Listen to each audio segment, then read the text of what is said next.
Ohio Web Library. Can you talk about that for a Sure. minute? Someone this morning asked about whether they should use CML resources for patrons on Know It Now. In talking with some other statewide coordinators and virtual reference librarians and other librarians around the state, my feeling is that if you have a patron on Know It Now, they are your patron. It's the same analogy if somebody from Indiana happened to come into CML Maine and was asking a question at the desk, you would provide them resources probably from your database in country. What you don't want to do is try and send links directly to your databases to patrons, because if you have a patron in Cleveland or Cincinnati, they're not going to be able to access that information anyway, because they'd have to be authenticated and all that sort of thing. So you must have a CML library card and that kind of stuff. But that's not to say that you can't use the databases that you have available to you and either copy and paste information or email an article or something like that. One of the nice things that we have are those statewide databases that everybody has access to, so there's no authentication, anything like that. So there's a lot of states around that have statewide virtual reference services that do not have those statewide databases. So please feel free to use those, because they pay a lot of money for them and they want to see them used. So, but does that sort of cover? Yeah, you're absolutely right. I'm glad you brought that up. Yeah, I'm going to, again, get clarification from Nate about how he feels about us using CML-only resources in helping our customers. Again, we get a ton of students when we're doing Know It Now, but if you should happen to get someone who needed the wiring, schematic for a 1999 Dodge Caravan, I've seen questions like that on the transcripts too. So sure, I'm sure they do. Well, we get them asked them all the time in the branches, and we use we subscribe to AllData, which is great for that sort of thing.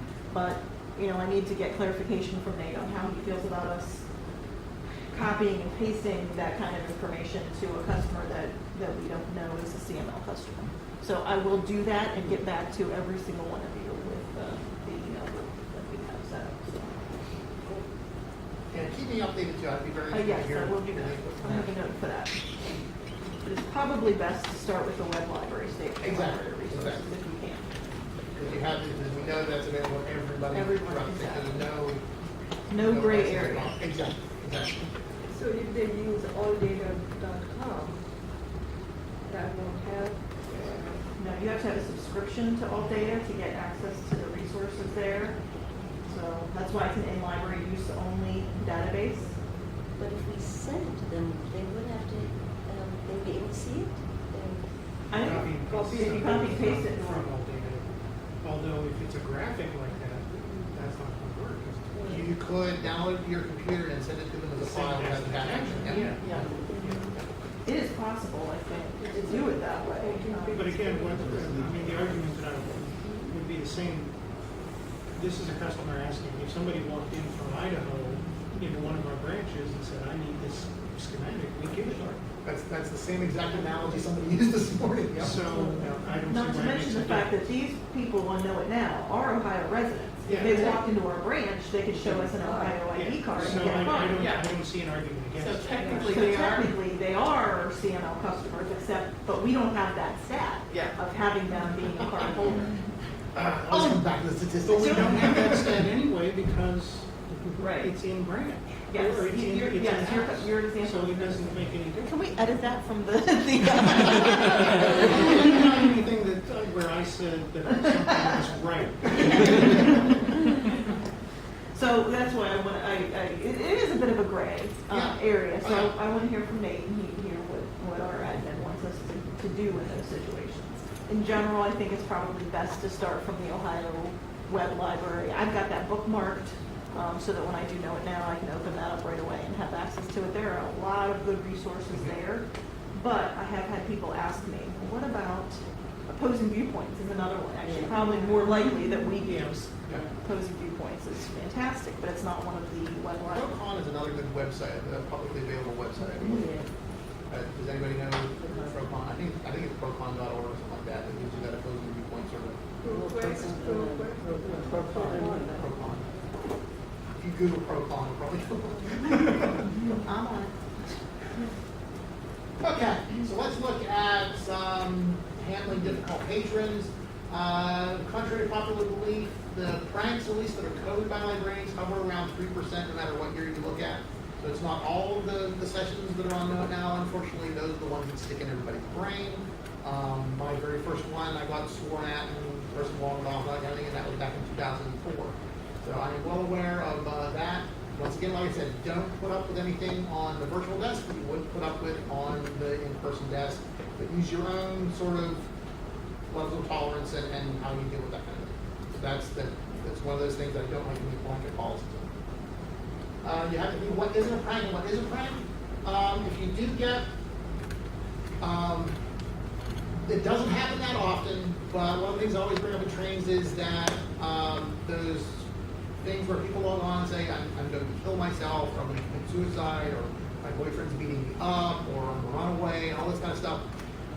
I always tell people to at least treat those as serious questions from the outset, unless proven as a prank. At least treat them seriously from the beginning. You don't want to say, if somebody says, I'm going to kill myself, say, well, we don't handle questions like that on service. Please come back whenever you have a question we can help you with. But you can be a compassionate human being, say, sorry to hear that. Many libraries have, for years, kept that binder of local resources, homeless shelters, and hotlines, and all kind of stuff behind the desk. Same sort of thing on here. They have provided a zip code, whether it's their real zip code or not, nobody knows. But they provide a zip code, so you can search nearby on Google and say, well, there's some resources in that area.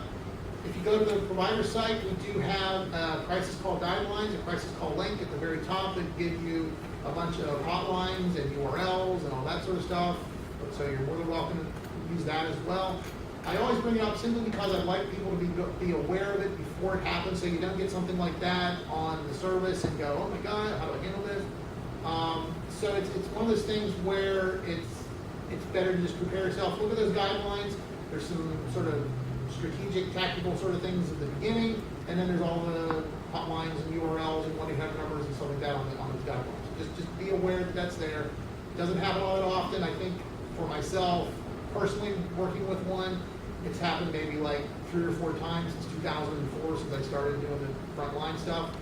If you do get one that's sort of disturbing to you, never hesitate to let us know. If it rises to the level that we need to follow up with something, we can dig out the IP address, find out where it's from, contact that internet service provider. If it's from a school, we can always say, you might want to have the guidance counselor find out who is using whatever terminal in your computer lab at such and such time. If it was a prank, put the hammer of God down on them, because we don't want them doing that. But if they do need help, then provide that help to them and sort of give them the help that they need. So there's nothing wrong with saying sorry to hear that and all that kind of stuff. Now that being said, one of the most popular sorts of pranks on Know It Now is what is X? X can be a body part, or a bodily function, or a sexual activity. One thing to keep in mind is that these may actually be legitimate questions. If you have a student whose friends are all using one word and they don't understand what it means, they're certainly not going to ask their friends what it means, because they don't want to look not cool. If they wouldn't ask their school librarian in person, because that would be embarrassing. They can remain anonymous. They can ask whatever they want to on Know It Now. So that's one of the reasons we have these kinds of situations. If you make the patron work for their answer a little bit, if they are not serious about wanting to know, they will most often go away, because you're making them work for it. You say, is this for a school assignment, for a class?